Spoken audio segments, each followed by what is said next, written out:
Just the tips.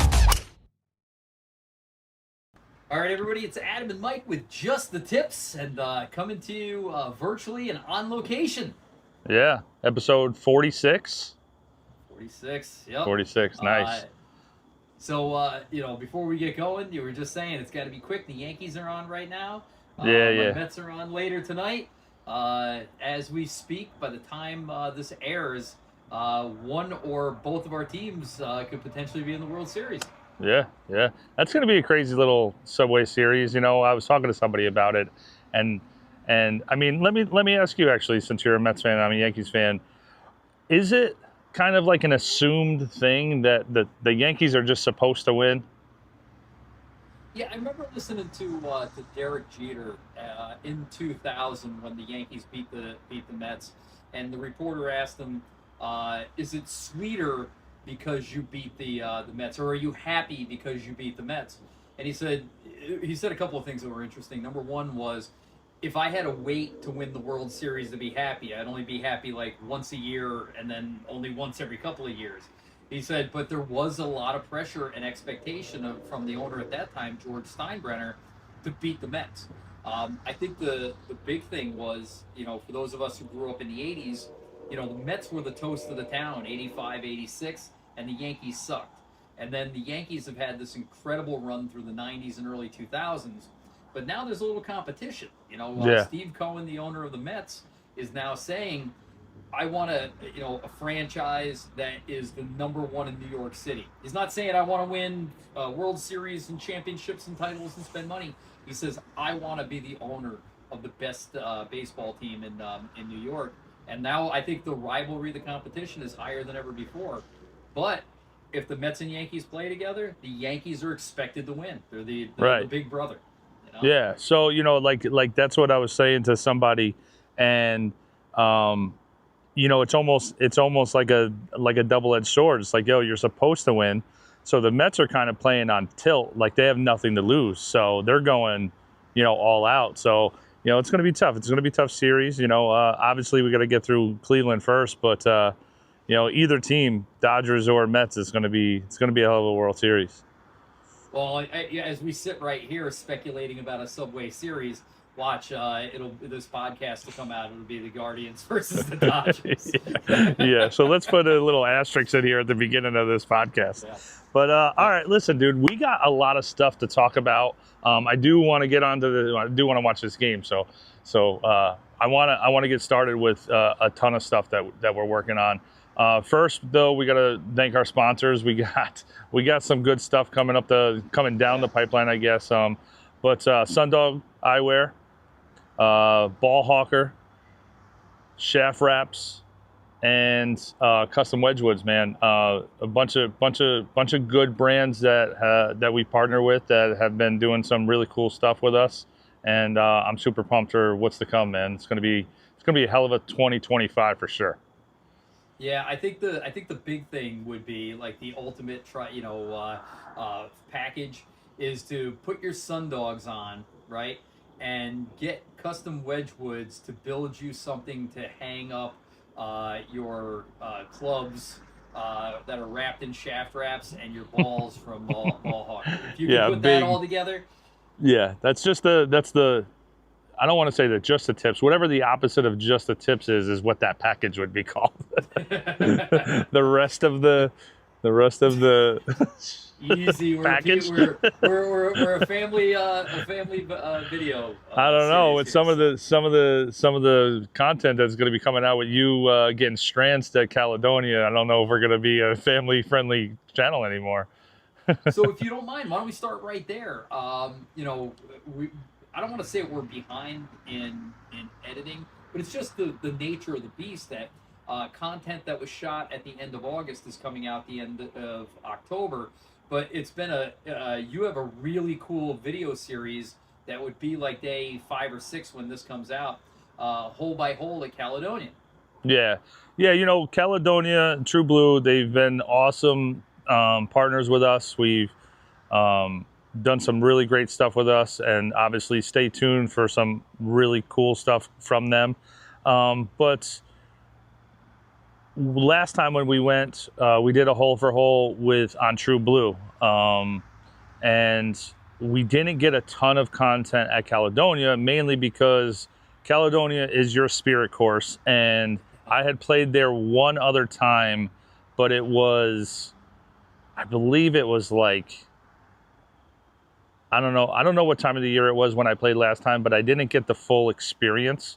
So this time last time that me and you played, I think we just kind of tried to enjoy Caledonia for what it is, and we didn't shoot as much content. So I really felt bad doing all the content of True Blue and not Caledonia. So this time we did a fair amount of True Blue, but everything on Caledonia. So this is something that I really feel like we need to get out to for Caledonia, but also to the people that go down to Myrtle Beach and really need to understand the beauty of this course.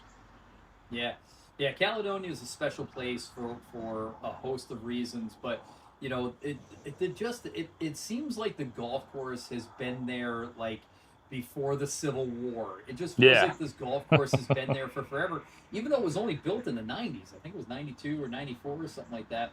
But the property just feels ancient, and and I don't know if it's the Spanish moss hanging out of the trees, or you know, just the way the holes kind of meander around the inlets, or how interesting the holes are, or the alligators, or the cranes, or you know, the fin scooters, or the beautiful days that we've been down there.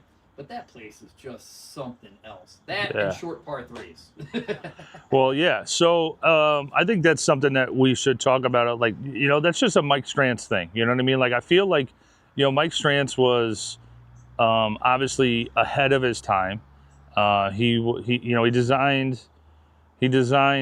I believe he designed 7. I've been reading up on him a lot, and there's a couple different things. There's 7 courses. Then there's 8, and then he redesigned a 9th course. I think the 8th course he didn't finish, so I don't know if he gets all the credit for that. But obviously, it's all his design. And then he redesigned another course out in California, kind of just near Pebble Beach. So I believe a total of 9 courses that have the Mike Strantz architecture name on it. And I think at Caledonia, you start to feel like that course is old school. I don't know what the word. I don't know what the word. So let me describe the Caledonia to you, because what it feels like to me is like this really old course, but it feels like the mid 1990s for some reason. It feels like a 1995 Acura Integra. Right? It's like really sporty and super cool. And back in the day, it was the most desirable thing in the world. But still today, if you had one and it was in great shape, you'd be like, dude, I get this. Yeah, this thing. You keep it in the garage. Yeah. Exactly. You know, it just, there's something special about it. But like I said, it's kind of trapped. It feels like the pre-Civil War and 1994 were there's something like this in a golf course. Like that. I mean, obviously the old plantation feel of the drive up, and you know, the Spanish moss and the beautiful old Victorian or whatever. The clubhouse. I don't know architecture errors and stuff like that. Colonial. I believe that to be a colonial style. Colonial, yeah. And I feel like the course is an old colonial course. Like if I were to be able to describe it, I think you said it best with the Civil War, but you know, almost like it's, man. And I don't know, but like it just feels like it has old soul, like an old soul course. You know. I think it's just magical, it's probably man. A burial ground. It's probably some kind of burial ground. You know, it's maybe. Like it's Halloween time. It's probably like the Amityville Horror. You know, dude, you could totally have like one of those like Halloween night like I don't know, walkthroughs there. Yeah, you could. Like little globe golf. They line it with the pumpkins and stuff. Yeah, definitely something like that. But no, we had a great time. Yeah, and the bottom line, that course gets better the deeper you go into the course, like the better the holes get. Like you said it before, that it feels like he was kind of starting out like, hey, I'm just learning how to design a course, and by the No, end no, no, he's no, no, no, no, no, no. he's No, like I he's like didn't full say Mike that. Strantz. I didn't say he was No, but learning. I said I feel he was like kind of tamed, like he was Yeah. just like trying to like play by their rules, and then finally like, I mean the fourth hole is pretty cool. Fifth hole is 3, 4. Which one's the fifth hole? Dude, I just told you I remember every shot there. Good point, well taken. That if you 5, gotta go, 6. Okay. But Oh, you're in the front Anyway. porch, so we got to talk about that too. But yeah, the holes there. You start to kind of like you said, you play regular golf, you play a couple like little opening holes that aren't too strancy.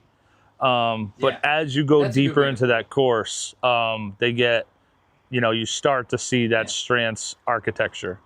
But obviously he didn't start out like, I'm gonna build hole number 1 and then like finish it, and then like I'm gonna build and design hole number 2. Obviously they built the whole course at the same time. The Yeah. problem being, again, it just feels like it gets more creative, more interesting the farther you go along. By the time you get to 16, 17, 18, it's one of the greatest courses ever. Yeah, dude, So that 18th hole is something amazing. it's something else, man. There's a lot of good finishing holes out there, but that one is it's just fun. It's fun. So Yeah, hey, like you here's said, to short par Caledonia. threes.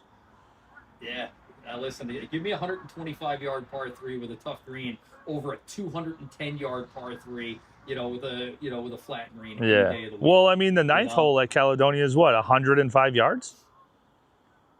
I don't think you know, because I don't think you've hit that green. I keep hitting it over the green. If you hit it over the green, you hit it into the snack shack. And I think that's where I've been the last 2 rounds. Dude, and how about the soup? You get the chowder there, right? You got the down south chowder. Well, going back to the Halloween theme, there's like an old dude, that in it with a cauldron, like a literal like cauldron with like wood underneath it, like mixing up some Eye of Newt and frog toad, but it's not. But it's the greatest tilapia chowder on the planet. It's so with good. a little sippy cup. Oh, dude, it's the best. I know. Oh. I know. I wish you could buy that. Like, all right, I'll take your little sample, whatever, but I want a bowl of it when I get inside. I want a 5-gallon bucket shipped back to New York, that I can just dip into on a cold afternoon, Like imagine tonight, we're both outside, the temperature's dipping into the low 50s, the leaves are changing. Imagine a steaming cup of tilapia chowder from Caledonia. DoorDash that shit. Come on. Well, speaking of, we're getting late into the year here, man, and it's getting cold, getting dark early. And we're going to be running out of time to be playing outside. It looks like we got a nice weekend ahead of us. And next week is good. A lot of the things that I've been putting off all year are starting to come to a head. And I'm like doing that balancing act between trying to get in the last few rounds of like really, really nice weather golf and accomplishing the things that I put off all summer before the weather gets too bad. So interesting. Well, so I mean, you're sitting on one of them right now. So I've been working on my deck now for like 2 years, and again, there was nothing wrong with my deck other than I had some foundational issues. I have an older house, right, and I was having some foundation issues where I was getting some like cracks on the inside of the house. And I realized that under the porch, they never built the porch on any footing. So I couldn't get a contractor that would come in. The job was just too weird and messy. You had to pull up the boards, dig down. Then there became a drainage issue that I had to deal with. And it just took a long time. But that was kind of like on the side of the porch. So I replaced all that, Trex decking. I just wanted to pop up the old boards on the front of the deck, put down Trek deck, paint it up, and I would be done. The problem was I pulled up the old decking on the front of the porch, and I realized the trusses were rotted and they weren't installed correctly. So I pulled up the trusses, and then I realized that some of the foundation work, like on the other side, wasn't good. So then I'm standing here in the middle of this covered porch that's 3 feet tall, and I start doing one of these. You know, this spot right here, you know, it's covered up kind of nice. You know, there's plenty of room to swing. You know, so I go to my wife and I'm like, "You're gonna hate me, but we've been thinking about where to put a simulator, and it's been like we should build a building, we should rent. I'm trying to look. What is your chair touching? So underneath the deck was like, by the way, just to back up a little bit, the original house was a hunting cabin built in the 1920s.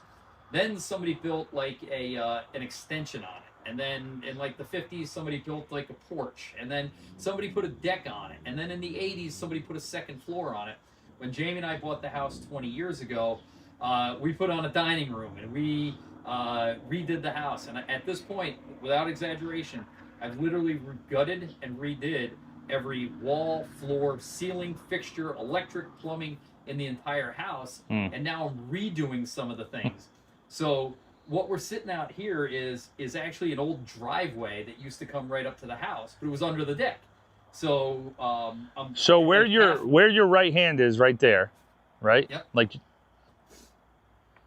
Like the level of the top level of that stool is where the deck floor was. Yeah, it was that high. So all of a sudden, so your chair is touching the ground. Yeah. Wow. And from the ground to the ceiling, I got 11 feet. And I got 12 feet wide. I got 18 feet long. All I got to do is close it in, get a simulator in here, put the projector in the ceiling. Let's go, baby. Just the Tips global headquarters coming at you. Nice. 1.0. 1.0. This is just temporary. I've assured my wife that, you know, for an indeterminate but temporary period of time, people will walk into the front of our house into essentially a mudroom that has a simulator in it. And then when Just the Tips, you know, starts to become more financially solvent, and we have our dream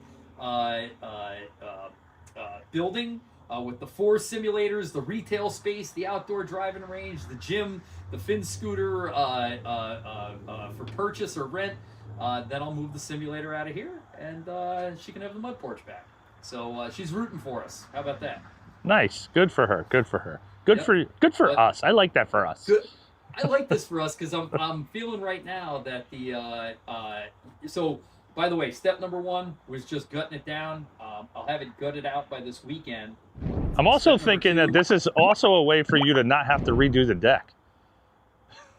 So not for nothing, that Trex is crazy expensive. I tallied it up. I think it's going to be less expensive just to close it in and put a simulator in there than it is to get that freaking Trex. It's a win-win. It's a win-win. I feel good about it. I feel good about it. But, you know, shout out to, you know, we talk about great golf wives. There's one thing when you're a golf widow and your husband's golfing all the time, traveling the world on golf vacations. There's another level of golf wife that says, yeah, go ahead and modify the house to put a simulator in it. Put a simulator in our front entrance of our house. Yeah, that's It'll be a fine. 5-star golf wife. She texted me last week and was like, so redo the front porch or put a simulator in? And I was like, tough one. I didn't know she was serious. Yeah. You know, yeah. What was crazy was I was sitting here and just staring at it. And she comes walking up and she's like, uh-oh. You know, she's like, you got that look in your eye. And I'm like, hear me out. I'm like, you're going to hate it. I'm like, you're going to hate it, but just be open-minded for a second. And to her credit, she's like, listen, you're 50 years old. It's our house. You know, we've lived here for 20 years. If that's what you want to do, if that's what's going to make you happy, knock yourself out. I'm like, yeah, you know, being able to practice all winter will make me very, very happy. Another positive, though, is she can practice all winter, and we can try to get that handicap down for her. I know. She does love having 30 strokes, though. She's won a lot of skin money in our group lately. With well, hey, what happened with her? Let's give a shout out to Jamie Paddock. Natural birdie on number 8 with 2 strokes on a par 3, which drove in our men and women team best ball. She got a net 0. So here's the question of the day for anybody who wants to comment. Can you put a 0 on a scorecard net or -1? If you're getting 2 strokes and you take a birdie on a par 3, that's a net 0. What if she got a hole in 1? Would that be a -1? Yeah. You know? So did she win a skin that day? She won 2 skins that day, par for eagle, birdie for 0 for albatross. Wow. Yeah, she's made more money gambling this year than I have.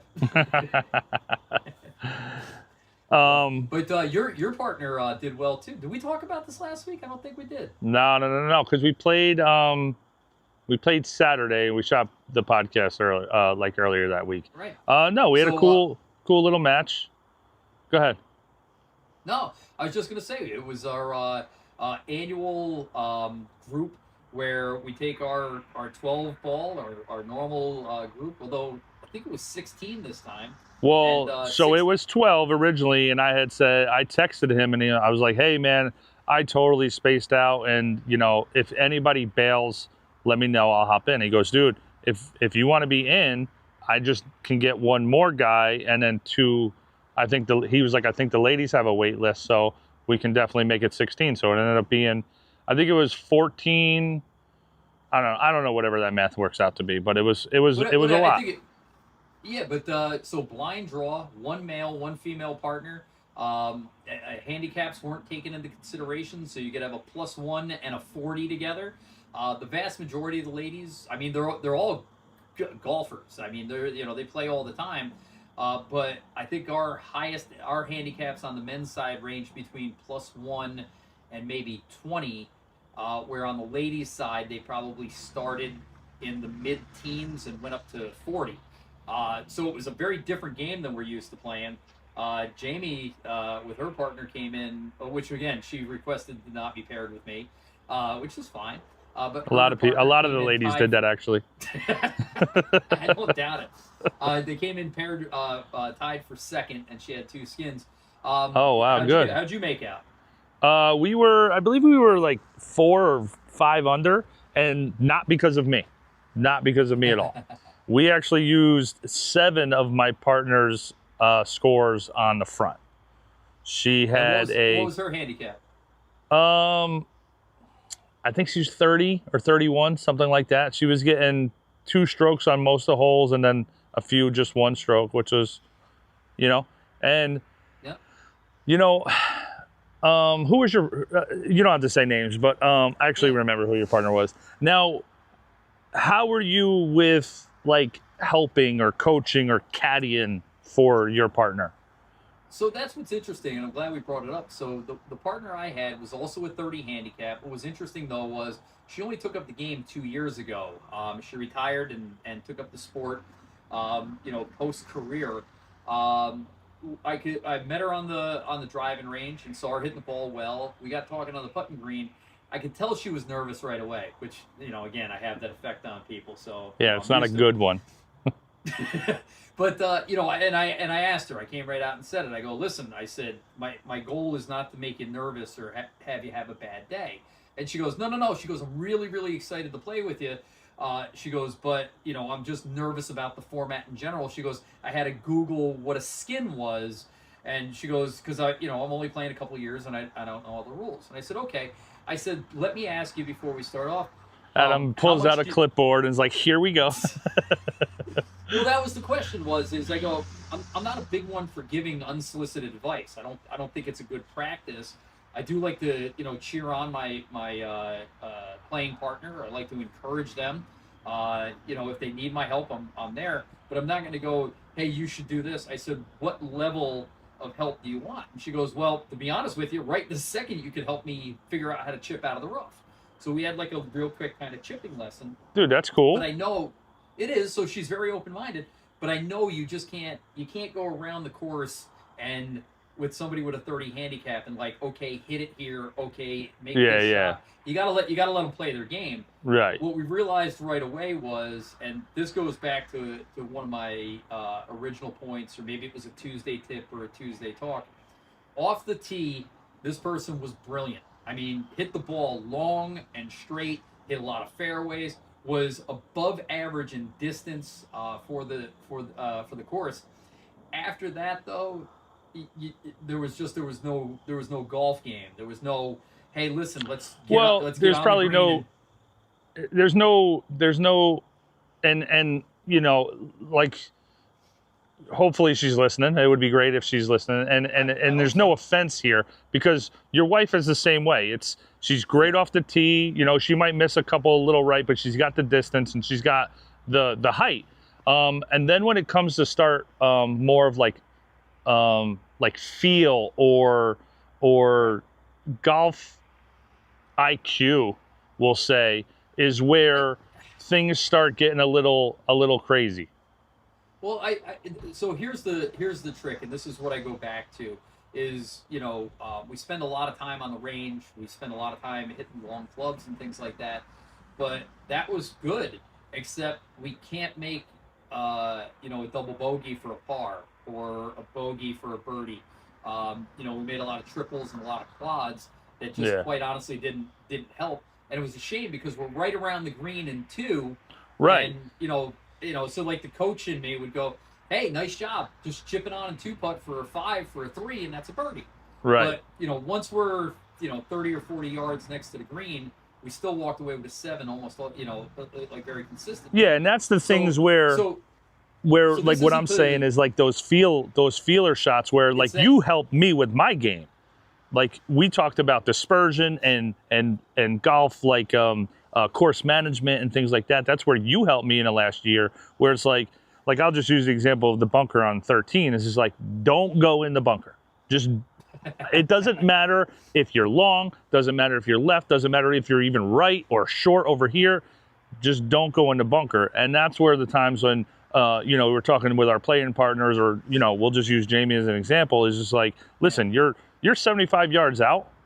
Just hit the ball anywhere between 65 and 100 and not in that bunker. Right. So two things. And again, it's not to disparage anybody. I mean, she's a really, really, really super nice person, and she loves the game desperately, and she's going to be very good in a very short period of time. But I think she's a really, really classic example of somebody that, if they want to lower their score, is just working on the wrong things. You know, is that, you know, getting on the range and hitting 50-yard shots until that's comfortable would be way, way, way more beneficial than continuing to whack the driver. Because I'll go back to Harvey Penick in the Little Red Book, and he said, you know, the fastest way to shoot 45 is to hit a drive that touches land, right? That's all you want. A second shot that's somewhere near the green, a third shot that's on the putting surface, and 2 putts is going to give you a bogey, right? Yeah. So, but if you hit a great drive and a second shot near the green, and you're walking away with, you know, doubles, triples, and quads, that's where all the strokes are coming from. Yeah. So, like I said, you know, it's not a suggestion for just anybody, but if you're a 30 handicap and you want to be a 20 handicap in the course of 30 days, that's it right there. Because I will tell you this. And hit 50-yard shots. Yeah. I will tell you this, dude. Both the ladies in my group could hit the driver, and all those damn woods that they have in the bag, they can hit them all.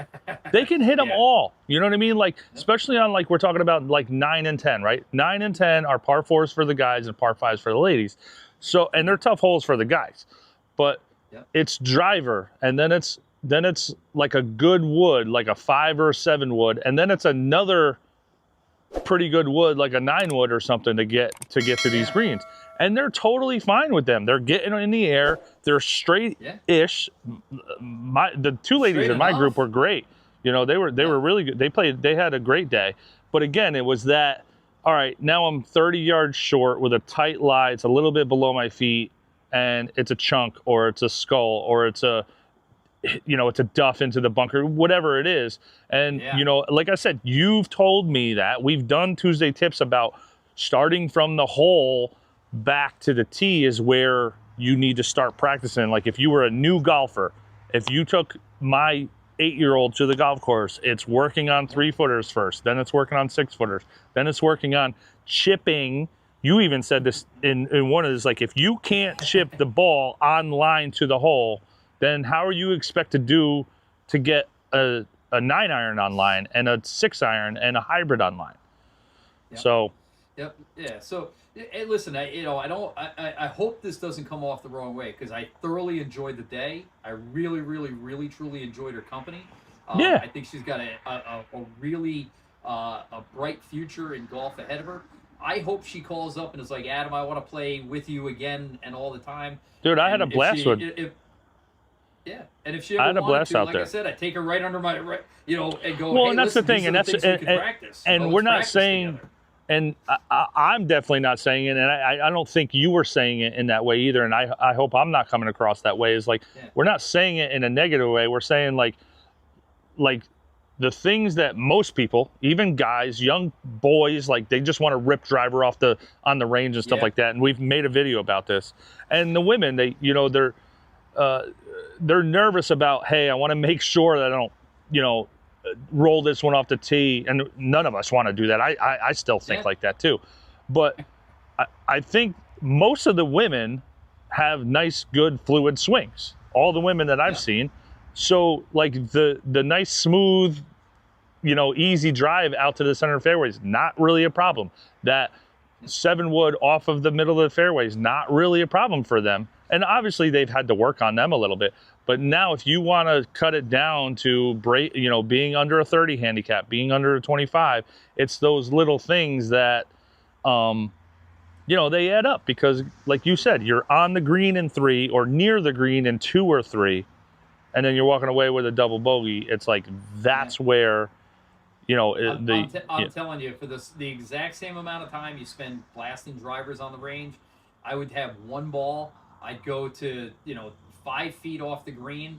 I'd chip it on and then try and make the putt. I'd do it 100 times and figure out what my up and down percentage is. Yeah. I'd do that a couple of times a week and try and increase that. And this is, I'm telling you, those scores would drop. They drop like. This doesn't just go for the ladies, by the way. We're saying this because we play with the ladies and we saw it. This is everybody, right? Like we have a couple guys in the gym. This is what we would do with him. And the one guy in the gym has his son taking lessons. It's like, we would do this with him. We want to do this because this is fun, But no, we had a good time too. We had a good time out there. Yeah, when you're a 2 handicap and and you're trying to scrape off strokes, they don't come easy. But it's really, really fun to watch somebody go from a 30 to a 25 or a 40 to a 32. Because every for weeks they're coming in with like, that was my best round ever. I had 3 pars in a row. Oh my god, I birdied the par 3. My lady shot her best round.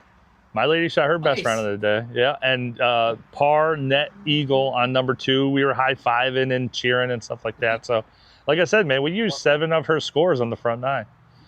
So, by the way, fun fact, out of the, I think, 32 players, so there was 16 male, 16 female, 32 players in total. There was only 5 skins, and all 5 skins went to the ladies. So, yeah, man. Again, there's some ladies making making some good holes, some good pars with a couple of strokes, and they're tough to beat net. So, nice job. I think next year the guys should play from the Reds and the ladies should play from the Blues.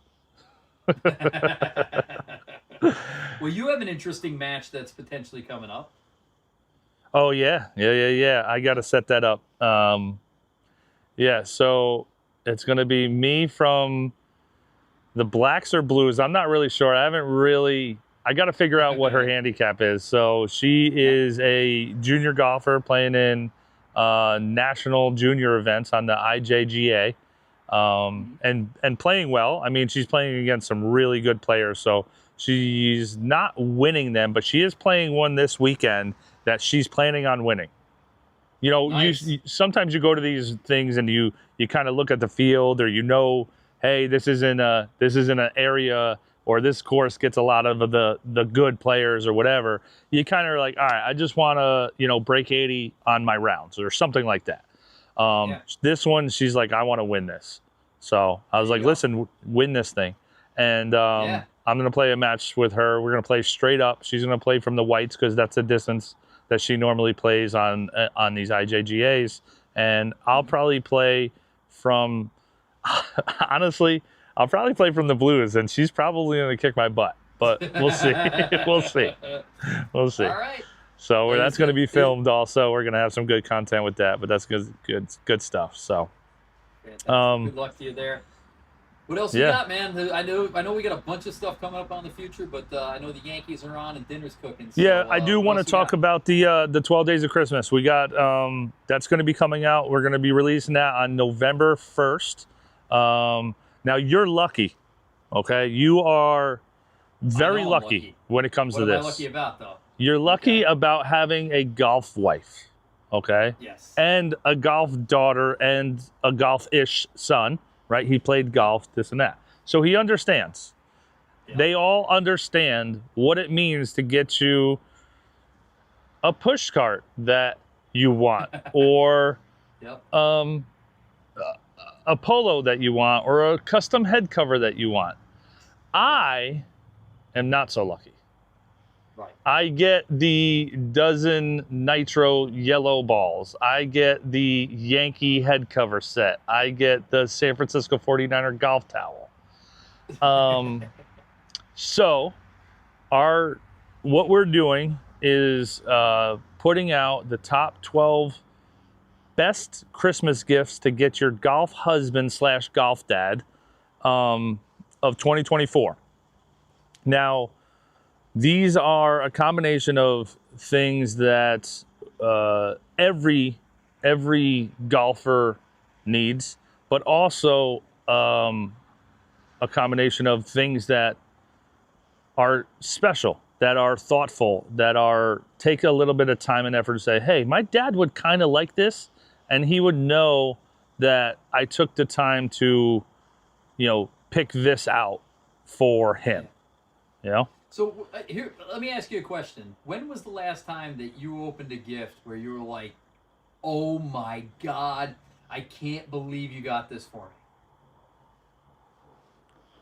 And not putting anybody down, but like No. I said, but that's like a really, really, really special feeling. You know? Yeah, yeah. Birthday, Christmas, holiday. I think for my birthday or Father's Day, one time Lisa made me this picture frame. She made it. She didn't make the frame, but she made the thing inside, and it was like Daddy established in 2009, and it had all 3 pictures of my daughters with their birth date and weight and all that stuff in it. And it was made, but it took time and effort and thought. And that's what I think about a gift. I don't care that it costs $11, of a frame and Right. paint and this and that. What I care about is the thought that went into it. So when we put out a list, it's going to be things that, you're not typing into Amazon and going, best golf gifts for dad.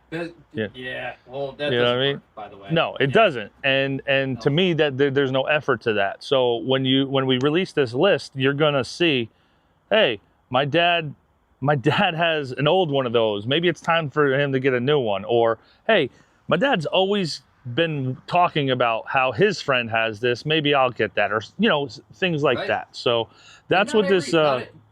golf is expensive, but not every one of these things is expensive. Now, No. So here's my thing is... We're not giving away anything on the list yet. No, but I would love to get my wife a gift sometimes that is expensive, right? But a lot of times I'll go, but what if she doesn't like that? What if she doesn't appreciate it? I don't want to surprise her. So, you can't just, drop $300, $400, $500 on something hoping she's going to like it. At least I do. I get her approval. Hey, I was thinking about buying you this for your birthday. Is that something you'd want? Yeah, but still, that's no fun, though. That's no fun for either one of you. I mean, granted, that you're, if she says yeah, then that it's money well spent. But, you want to open that present and be surprised. And, that's what this 12 Days of Christmas is going to do for you. Dude. It's going to give you 12 to open options. a present, to be surprised, and to understand, like, that's thoughtful. You know what I mean? So that's what we want to do. And the giveaway, like I said, I was on a WebEx with like 24 executives from around the country. It was everything I could do not to go. I know we're here to talk about work, but I want to tell you about this thing that we're going to give away. You're definitely. There's a bunch of them I know would go crazy for it. I haven't leaked it to anybody yet, but hanging on to what we're giving away, the biggest gift. And again, there is nobody that is on your Christmas list right now that's a golfer that wouldn't be blown away. And if you could get this for free, it's a $2,000 value, and you're going to get it from Just the Tips. Holy cow. You would win Christmas. You would win the holidays. Could you imagine? Could you imagine? Could you think about a golf dad in your life? Dude, imagine this is 3 years ago. It's before Just the Tips. It's Christmas morning. You open up all the gifts, and you got your socks, and you got your protein powder, which I assume is a Romano family tradition. But a case of Monsters. When all the gifts are done, the kids come over and they hand you an envelope, and you open this up, and what we're giving away is inside there. How would you feel? It would blow me away, dude. I would probably be ridiculous, right? I would probably be like, "Is this real? You guys are messing with me. This is real." Yeah. On you, man. So I will say that there's always like 3 monsters stuck down in my stocking, and then also like a 4-pack of monsters that's wrapped. There you go. Protein powder, creatine, protein cookies for Santa. Oh, and there's always beef jerky in my stocking as well. Hey, by the way, I've been messing around with that Chomp beef jerky. It's like less fillers and stuff. This stuff is delicious. Yeah. I gotta beat the dog off with a stick though, because when I open that up, he thinks it's a dog treat, you know. Well, dude, I bought this carnivore meat. It's like jerky. There's no other way to describe that it's jerky, but on the bag it says it's not jerky. So what is it? It's just meat. It's sliced, very thinly sliced, baked meat. And it takes about like 3 or 4 pieces for you to get out of the mindset that you're not eating like a potato chip. Really? So the first like couple, you're like biting into it and you get that crispy bite of like a potato chip. So you're expecting that potato chip flavor, and then you're like, oh wait, that's meat. And then you have to eat like 2 or 3 more to like be like, oh, these are actually good. But they're expensive. Dude, have you ever made your own jerky? No. Like dehydrated it? So here's the thing that kills me, is you take a perfectly good steak and you overcook it, and then you leave it on the counter, and I'm like, put a bunch of salt on it. Why don't we just have regular steak? Exactly, dude. Normal, yeah, you know? Yeah, totally. I mean, it's like you literally went past the part where you could have just stopped there and ate it, and then went further.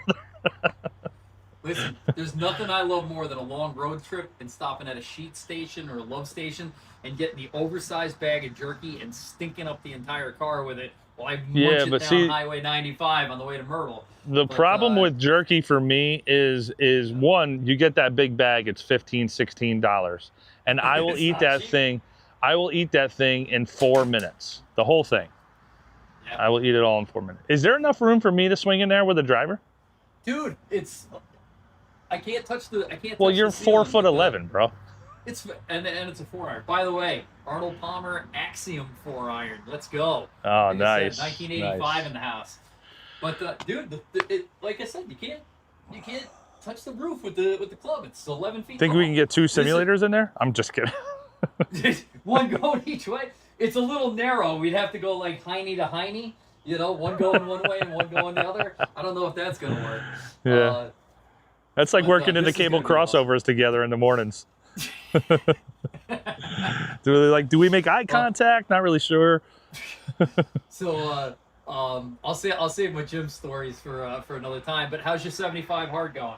Dude, it's going even greater right now when I realize that we're done a week earlier.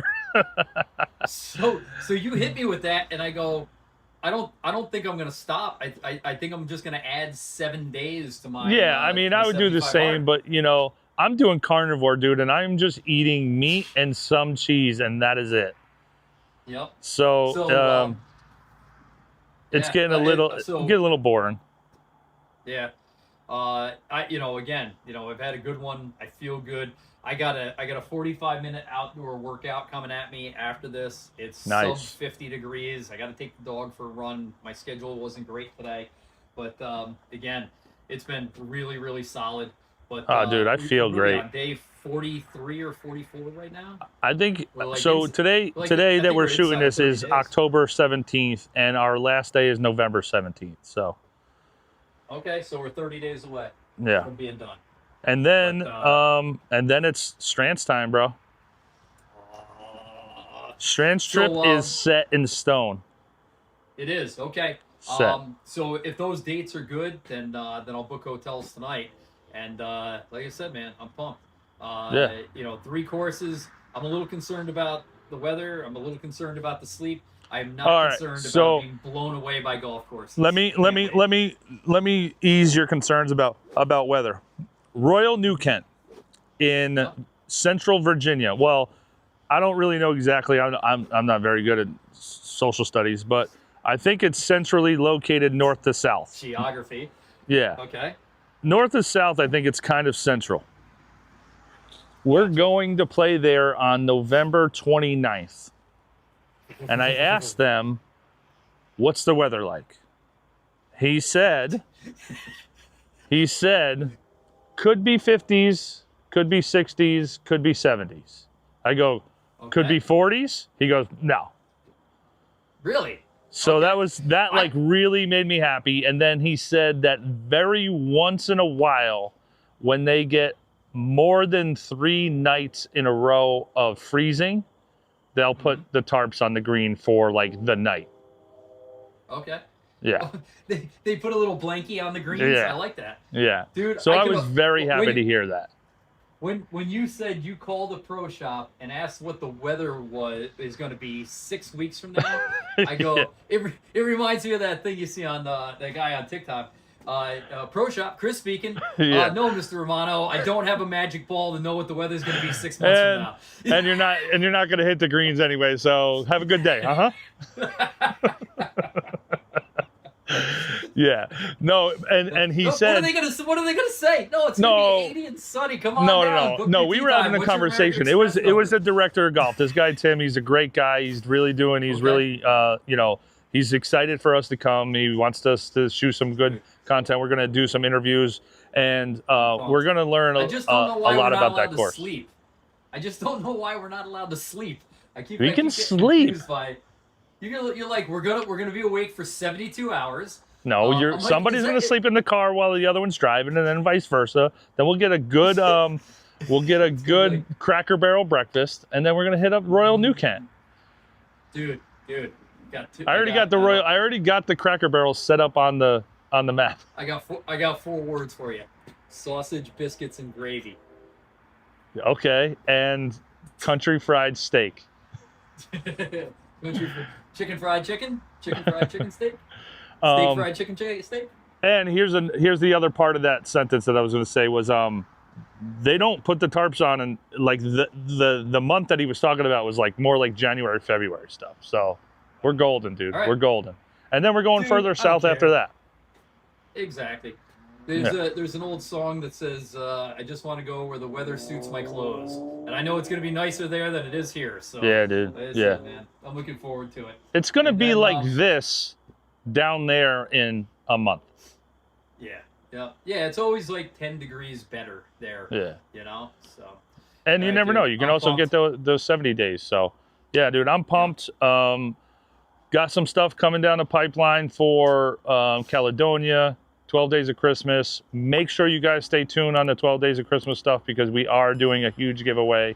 And simulator, road trip, Christmas. Simulator progress. Yeah, it's going to be fun. Want to get me something for Christmas? It would be 2x4s and insulation. And a nail gun. Anything by DeWalt would be perfect. Wait, on your anniversary, didn't you buy like a leaf blower? It's for us. It's 24 years, I believe, is something from Husqvarna. I think it's like silver, paper, pearls, Yeah. Husqvarna for 24 years. By the way, I did buy the largest backpack leaf blower that they make because I got a lot of property and I love leaf blowing. It might be my favorite. It's my thing, least right? favorite thing to do, dude. No. I love leaf blowing, but I think I might have bought too big of a leaf blower because you gotta start it, but the thing's so damn powerful that it starts spinning itself in a circle. Oh wow! While it's on the ground, you gotta jump on it. You gotta wrestle this leaf blower into submission. Like it's an anaconda. Then you put it on your back, and the hose is still shooting all over the place. You wrestle this thing down. I mean, sounds like you might need to get that thing checked out. You might gotta go to the doctor for that. There's probably a way to not have it on full throttle when you start it, but and it gets terrible gas mileage. This thing probably it's the Chevy Suburban of leaf blowers, man. I'm getting like 2 miles to the gallon. Should get like a hybrid. I'm waiting for Tesla to come out with a leaf blower that has a 500 mile an hour capacity. Yeah, dude. And then you could just strap it onto the back of your motorcycle, and you could just blow yourself forward. So, your dad's like a dad guy. He was in the military. He's like a tools guy. My dad drove trucks and stuff like that. I don't think I ever saw the look of disappointment on my dad's face when I was on a riding lawnmower with the leaf blower on my back. So I'm like driving the thing. I'm trying to be more efficient. And I'm like leaf blowing while I'm driving the tractor, and he pulls in. And he's like, "What are you doing?" He's like, "The neighbors just pulled right watching, back out. Dude. He just turned right around. Just turn around. I don't know that kid. Who raised that kid? That's it. So were you mowing the grass and leaf blowing? Yeah, simultaneously. I don't know if I'm mad about that. I thought it was a great idea. I thought. But doesn't your mower blow it? It does, but the leaf blower and the mower really blows it. I got an idea. Let's reach out to a lawn mowing company. Mm-hmm. What I don't get is like I like nice stripes in my yard. So especially when I do the backyard, I let the grass grow a little bit more, and I got a lot of leaves back here. I want to go one way, and my chute is pushing out to the right. Now, if I come back this way, it's pushing out to the right, but it would be the left if you're facing the same way. Then when I come back to the next stripe, now I'm going to shoot all that stuff on the stuff I just mowed. What they really should do is make one where every time you turn, you can switch what side that chute comes out. So you're never pushing back onto the stuff that you cut. Why don't they make that? They should make that. You know what I get is and Jamie hates it because I'm always blowing because my thing's efficiency. I don't care as long as it's green and I can mow it fast. That's good. But I'll end up blowing like leaf clippings into all her flower beds. And she's like, yeah.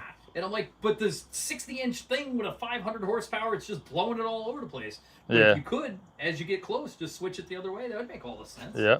So if you're going down this side, you're pushing it to the side you didn't cut yet. Then you come back around, you switch it to the side, so now you're still blowing it to the side you didn't cut yet. And then just switch. But then maybe you're not as efficient because 5 cuts in, now you got a stack of clippings, 18 inches tall.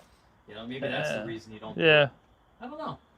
So the way I cut my backyard is I go down the middle, and everything's blowing that way. Then I come back down the other middle, and I blow everything that way. Then I come back around this side and just keep blowing things that way and that way. But then the lawn doesn't have alternating stripes. It doesn't have alternating stripes, but do you like those golf courses that do that exact same thing? I don't mind it. It looks like it's like an S. Yeah. Split down the middle where one side's dark and one side's light because they mow it the opposite way. That's what my backyard looks like. Really? That's kind of cool. But I'd like to have some stripes out there. When we have birthday parties out here, I go plaid. I go straight, then I go sideways, then I go crisscross, and I'll drop it one thing, and it does look really good for like 4 days. When I do stripes in the back, I'll put the bagger on it. So I got a big bagger that I throw in the back too, but it's just a pain in the butt because it fills up quick. You got to dump it like 14 times.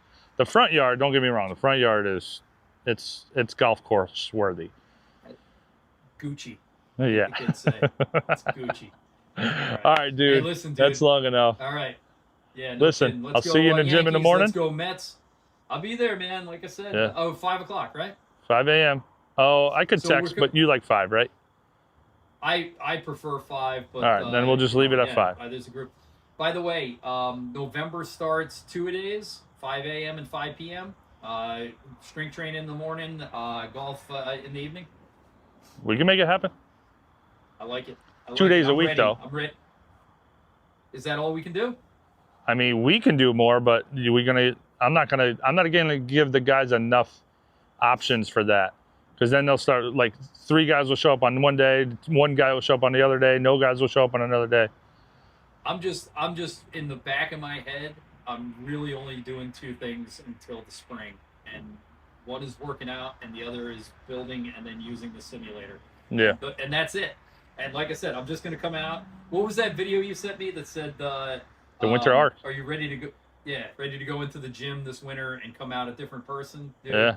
I'm ready to get brolic. The gains we made last winter paid dividends all year, and I'm ready to shut it down just to start the gains early.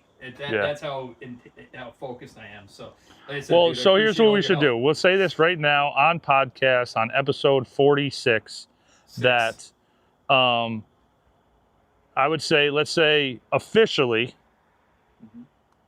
hardcore after Strand's trip.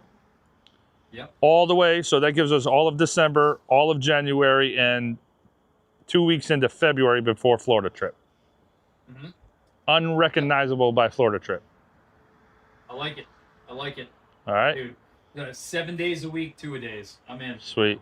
All right, dude. Let's do it. Listen. All right, let's go. I'm Adam. I'm Mike.